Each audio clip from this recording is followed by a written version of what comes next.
The last video of this unit is on the special topic of carbon nucleophiles, probably the most important kind of nucleophile since organic compounds are primarily made of carbon frameworks, and in the synthesis of them we need carbon nucleophiles. If we make a table like the one seen below, we notice that we've already covered several nucleophiles, and just to review, the hydrogen nucleophile is delivered as a hydride, which of course doesn't exist floating around on its own, but is delivered from reagents like sodium borohydride or lithium aluminum hydride. These topics were covered in the second chapter 16 video. The addition of these kinds of hydrides result in, for example, a new bond between hydrogen and carbon, and typically will result in alcohols. The addition of an oxygen nucleophile is typically in the form of either a hydroxide ion alone or anything connected to oxygen with a negative charge. It doesn't always have to have a negative charge. These are delivered as Lewis bases. They form a new oxygen to carbon bond like we see here. And these can lead to various outcomes because the charge on the resulting charge on the other oxygen can be manipulated in various ways. In a similar way, nitrogen nucleophiles can be delivered, usually not charged, but sometimes charged, and it could be delivered as the simple molecule ammonia, or basically substituting any of the hydrogens of ammonia with different groups. We can represent those as R groups. The result of the addition of a nitrogen to a carbon oxygen double bond of an aldehyde or ketone will be, for example, the creation of this bond. And again, similar to oxygen above, can lead to various outcomes. Now, the simplest carbon nucleophile that's usually presented first is a nitrile group. Nitrile. You would call that a nitrile functional group. If it's floating around by itself, it's more typically referred to as a cyanide or cyano group. It's usually delivered as sodium cyanide or potassium cyanide. These are salts, basically, like sodium chloride, sodium cyanide, potassium chloride, potassium cyanide. So notice that the carbon portion of it has a negative charge. That makes it a carbon nucleophile. And so our arrow pushing is going to be exactly the same as for the hydride nucleophiles, the oxygen nucleophiles, and the nitrogen nucleophiles. It's almost as if we're not learning anything new, except that we're substituting a carbon nucleophile in the form of this cyano salt. The arrow pushing is the same, bond forming of a carbon to another carbon, the carbonyl carbon. Bond forming. Finally, a carbon-carbon bond forming reaction. There's the new bond that formed. The nitrile group, now we would call it, is stuck on there. Protonation, just like we saw before. There's one arrow of it, the other arrow would be internal there. And we do get an alcohol group forming, but now the all-important new carbon-carbon bond. Clearly, you can do more chemistry on either of these groups, or both. And so the fact that you can do more chemistry here on the carbon of the nitrile suggests that you can even extend the carbon chain further, but there's better ways to do that coming up. The nitrile group, remember, minus carbon, bond forming, bond breaking, new bond has formed, new carbon-carbon bond. Protonation gets us to here. So that's really the simplest and usually first taught carbon nucleophile. Here's some practice problems for addition of nitrile groups of the cyano group to aldehydes and ketones. Notice you can mix and match sodium cyanide and potassium cyanide, and the aldehyde or the ketone that you're working on. And essentially, though, everything is the same.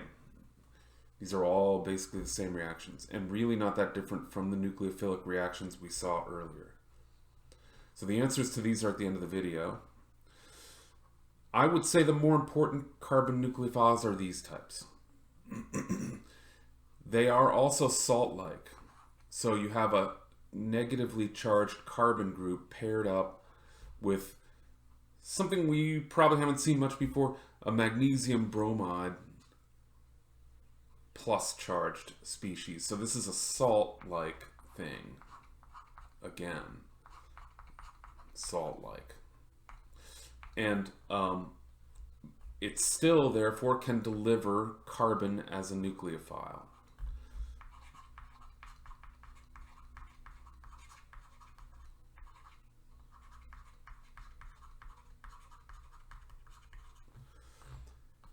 Instead of magnesium bromide, you can use lithium as a counter ion. So this is also salt-like, plus minus. This also can deliver carbon as a nucleophile in a very similar way. They have slightly different reactivities. The lithium reagents are a little stronger. There's all kinds of, situations where you would use one rather than the other, but basically they do the same thing. Here's some reactions as examples. You could say that this carbon nucleophile goes and forms a bond there to the carbonyl carbon of an aldehyde. In the second step, there's a protonation, so we can pretty easily visualize the product.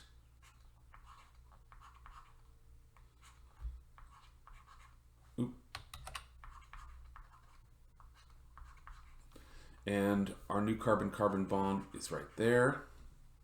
And we've just added a methyl group and created an alcohol. Another example is a lithium reagent use here. You could draw the arrow from these two electrons of the bond, I suppose. Maybe a little bit more correct. Because really those two electrons are pushed over to the carbon, which makes it a minus. The result of those bonds forming and breaking.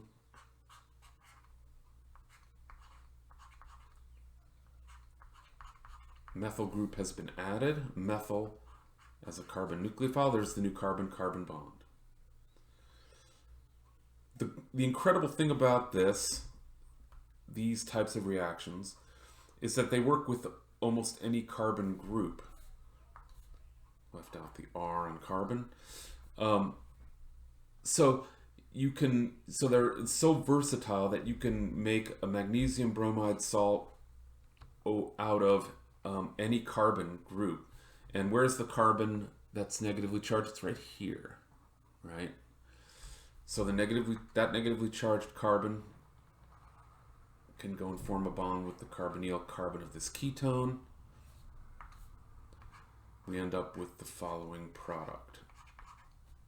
After protonation, step number 2. So we've seen that enough times that we don't have to do that every single time. And then there's our new carbon-carbon bond. And you do want to not lose track of carbon. So you can number carbons like 1, oops, that would be 2. 1, 2, 3, 4 with a methyl at 3. Did I lose a carbon? 1, yes I did. I did lose a carbon. So, oops, try and fix this. There's our new carbon-carbon bond. And then we go to carbon 1, 2, 3, then the branching. 1, 2, 3, 4. So numbering carbons in these kinds of reactions helps. I will point out at this point that this carbon can be recognized as chiral. So when you're adding to a flat trigonal planar double bond carbon like a carbonyl carbon, the nucleophile, whether it's a hydride, an oxygen nucleophile, a nitrogen nucleophile, or now a carbon nucleophile, can add to either top or bottom face of the molecule, leading to mixtures of R and S. So R plus S mixture will result. And it will be a 1-to-1 R to S mixture. Equal likelihood of both. You will have equal amounts of both. Lithium reagent, so the carbon is right there, right? The electrons that give it a negative charge are right there. Bond forming, bond breaking. Down here. Alcohol over here after the protonation step. New bond, stay consistent. New bond to carbon, new carbon-carbon bond. We've added this whole big group. You could add groups 10 times this big using the same exact reaction. Incredible work. So, is this chiral? No, it is not chiral, because there is never a point of difference as you head in these two directions down here. You end up at the methyl, and you run out of any point of difference. There is no point of difference. So not chiral. So here's some practice problems on lithium reagents, carbon nucleophiles. Look, you can even make this as a carbon nucleophile, amazingly. So you can take a look at these for a second, and then the answers are below. So I'll scroll down to the answers for all the practice problems here and let it stay on that for a little while. There's the first three, and the last one's just below this. So notice the first three all produce R and S enantiomers. So if you were asked, what is the product of this, or show all the products of this reaction, you would have to realize that you would get new stereoisomers, R and S. There's the last one. Same deal.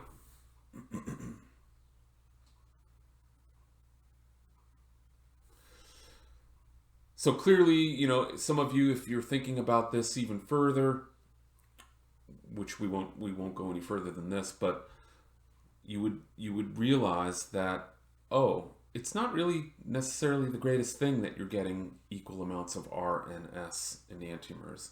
This realization that you're getting multiple products is something we've already seen before.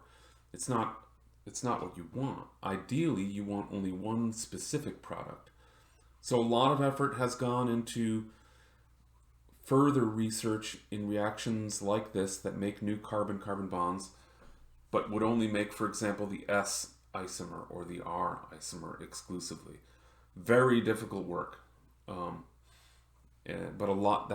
that's a lot of the work of modern synthetic chemistry, because often one form of a drug, for example, is, say, the R enantiomer, while the S version of it is a toxic or even deadly compound. So, FDA rules require that you only have one of those in the pill that you're selling. Okay, so that's our one video coverage of carbon nucleophiles. We will see these again for sure when we go to study carboxylic acids and esters and amides and how those react, because remember, those are carbonyl groups too, and they can react with these kinds of carbon nucleophiles along with the other nucleophiles. For the record, I don't know why the amine chapter is in between these two chapters on carbonyl groups. But that's the way it is. Okay,